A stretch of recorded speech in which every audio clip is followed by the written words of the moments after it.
হযরত ইমাম শাফিঈ রাহমাতুল্লাহ আলাইহি অত বড় ওলি পানির উপরে দিয়া আঠিয়া গিয়া পানির উপরে মুসল্লা বিছাইয়া বাদরিরে ডাক দিলা, বাবা আও সাই তোমার লগে মোনাজারা হইতো। ই বেটাই যেমনে দেখছে এই মানুষ পানির উপরে দিয়া আঠিয়া যার লগে লগে মোনাজারার সাহস লোক পাইলাইছে। চিন্তা করি দেখছে এই বেটা পানির উপরে দিয়া আঠিয়া যার, আমার 14 গোষ্ঠীর কোনো গুতো পানির উপরে দিয়া আঠিয়া গেছে না, আর আমি যাওয়াও সম্ভব নয়, সুতরাং তার লগে মোনাজারা করার কোনো দরকার নাই। লগে লগে কইছে সাহেব আপনি জলদি আখুয়া, আপনার লগে মোনাজারা করার আমার দরকার নাই, আমার মোনাজারা হলই গেছে গিয়া, আপনি আমার কলিমা পড়াইয়া মুসলমান বানা খোয়া। সুবহানাল্লাহ। কত বড় অলির মা বুঝাইবার লাগে কইছি।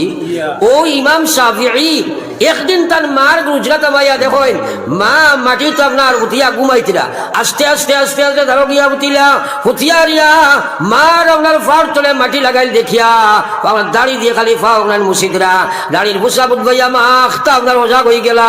হজা হইয়া দেখুন ইয়া আল্লাহ আমার ভুয়া তার দাড়ি দিম বাবার ফা হুসেন। জিজ্ঞাসা করলা বাবা রে অত বড় ওলি অত বড় আলিম লক্ষ লক্ষ মানুষের তোমার ইত্তেবা করে তোমার ইক্তেদা করে, তুমি খেলে তোমার দাড়ি দিয়ে আমার ফার তোলা মুছিলা। ইমাম শাফিঈ কইল গো আম্মা আমি তোমার ভাব থল মুছিয়ার না, বরং আল্লাহর জন্য তোর থল সফা করিয়ার। জোরে কও না সুবহানাল্লাহ। ও মা আমি তোমার ভাব থলা নাই, আমার আল্লাহর জন্য তোর থল গান সফা করিয়ার। আমার আল্লাহ কইছে ইন্নাল নবী ফরমাইছেন ইন্নাল জান্নাতা তাহতা আকদামি উম্মাহাত, দুনিয়ার মা হলোর ভাব থলে আওলাদের জান্নাত। আমি তোমার ভাব থলে মাটি দেখছি, আমি দাড়ি দি মুছিয়ার, আমার আল্লাহর নি দেখিয়া ওখানটা মায়া লাগি যায়। আমি ইমাম শাফিঈ নি আল্লাহর জন্য তোর ফয়সালা লইলাই। আল্লাহ কইছে বাবা সাইনাল ইনসান, আরে পৃথিবীর মানব গোষ্ঠী শুধু মুসলমান নাই, আল্লাহ কইছে বাবা সাইনাল ইনসান, আরে পৃথিবীর মানব জাতি বিওয়ালিদাইহি ইহসানা, তোমার মা বাবার লগে তোমরা ইহসান করিও, ভালো ব্যবহার করিও। ইহসান তো বস্তুর নাম, আপনি যদি মায়ের যেখানে করছেন তার সমপরিমাণ করো তাহলে বদলা বদলি হইব। মায়ের যেখানে করছেন বাপে যেখানে করছেন তার তাকে বাড়িয়া যদি তুমি করো তার নাম হইল ইহসান। একবার কও না সুবহানাল্লাহ। একবার চিন্তা করো সাই বাপে তোমার লাগি কিতা করছেন, 24 ঘন্টার মধ্যে 8-10 ঘন্টা না খাইয়া না ঘুমাইয়া খালি খিলা আওলাদ দেখা মানে যায়, খিলা আওলাদ রে ফেলা যায়। পাগল হইয়া মা বাবা আজকা দিন চিন্তা করে। আমার আল্লাহ কইয়া হামালাতুহু উম্মুহু কুরহা ওয়া ওয়াদাআতুহু কুরহা, তোর মায়ের ফেটো লইয়া কত কষ্ট করে ঘুরিছে। আল্লাহু আকবার।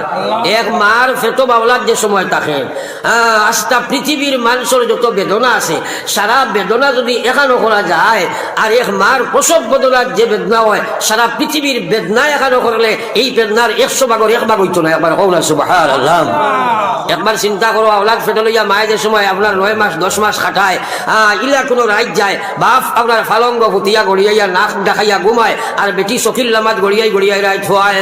আখতা বেটাই কইল খেনে তুমি লামাত, বলে আমি ছাড়তাম পারিয়ার না, কিন্তু তোমারও তোমার ঘুমোর ক্ষতি হইব এর লাগে তোমারে জাগাইয়ার না, কিন্তু আমি আমার কলিন যায় বরদাস্ত করতাম পারিয়ার না। একবার কও না সুবহানাল্লাহ। তোরা তোরা আগে দিয়া গো, তোরা তোরা আগে দিয়া গো, তোরা তোরা জিকির করে করিয়া গো লা ইলাহা ইল্লাল্লাহ। করর ভাই আগে দিয়া গো না, খালি হিক্কা মারি জাগাত বাদ না কইরে ভাই আগে দিয়া গো লা ইলাহা ইল্লাল্লাহ। জোরে লা ইলাহা ইল্লাল্লাহ মুহাম্মাদুর রাসূলুল্লাহ। একবার জুড়ে পড়ো সাল্লাল্লাহু আলাইহি ওয়াসাল্লাম।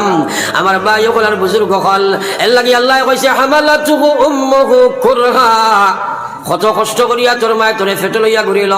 ওয়া ফাসা হামালাতু উম্মুহু কুরহা ওয়া ওয়াজাআতুহু কুরহা, হাই রে হাই কত কষ্ট করিয়া তোরে প্রসব বেদনা তোরে জন্ম দিছে।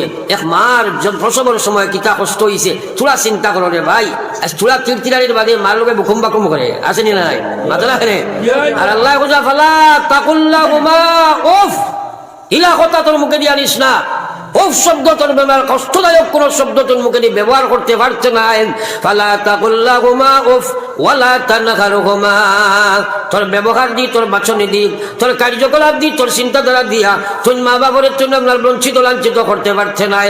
তোর মা বাবরের কোনো অবস্থায় বঞ্চিত লাঞ্ছিত করতে পারছে নাই। তোর কার্যকলাপ দিয়ে করা সম্ভব নাই, তোর আপনার ব্যবহার দিয়ে করতে পারছে নাই, তোর বাচনে দিয়ে খোদা দিয়ে করতে পারছে নাই, তোর আর্থিক আপনার আর্থিক আপনার সমস্যা দিয়ে করতে পারছে নাই, দৈহিক না সামাজিক পেশার দিয়া না। ওয়ালা তানহারহুমা ওয়া কুল লাহুমা কাওলান কারীমা, বরং মা বাবার লাগি সম্মান সূচক ব্যবহার করা লাগবো, তাজিমর ব্যবহার করা লাগবো, মা বাবার লাগি আদবে ব্যবহার করা লাগবো। কিন্তু ইয়াদ রাখো মুসলমানের বেটাই নার বেঠিন, যদি মা বাবার লগে ভালো ব্যবহার হইছ নাই, ইয়াদ রাখিও আল্লাহ রসুলে ফরমাইতা যে মানুষের মা বাবার লগে তার ভালো ব্যবহার হইছ নাই, দুনিয়ার তার বেইজ্জতি গুলার মালা থাকবো, বলার বাদে তার লাগি জাহান্নাম রে ভাই। একবার হোক না নাউযুবিল্লাহ। ও আল্লাহ পাকে কইলা হামালাতুহু কুরহা ওয়া হামলুহু ওয়া ফিসালুহু সালাসুনা শাহরা, 30টা মাস তোরে তোর মায় পেট থাকি লইয়া রিয়া দুধ ছড়ানি পর্যন্ত 30 মাস তোর লগে কষ্ট করছে। আমি নাই আমার আল্লাহ কইতরা আমি খোয়াত আসলাম যে মেয়ে জাতিরে আল্লাহ পাকে কত সম্মান দিছে দেখো কোরআনে কারীম, যেটা তুলনা করলে আংশিক ও পুরুষ জাতিরে নাই। এরপরে জামাই গুলো গেলাম সারা আমরা তার বাসস্থান, তার খাদ্য বস্ত্র অন্ন এই সারার যোগান দিয়া ইজ্জতর জিম্মাদারি। এরপরে আপনার তারে আপনার দুফনি ইনো ভাইতো বাফর করো আপনার ইনো আপনার বাইর দেখায় ইনো জামাইর করো দুফনি ভাই মরণ সম্পদ ভাই, আস্থা জিন্দগির খালি সম্পদ সারা ভাই, আস্থা জিন্দগির লেবাস কাপড় সারা ভাই, গরো ভাই, রবিবার বিস্তর সারা ভাই, সব পুরুষে মেনটেন করতাম। কিন্তু একবার চিন্তা করো বৈষম্যমূলক আচরণ নাই, বরং পুরুষের লগে পুরুষের কম দেওয়া হয়েছে আর মেয়ে জাতির সম্মান দিয়া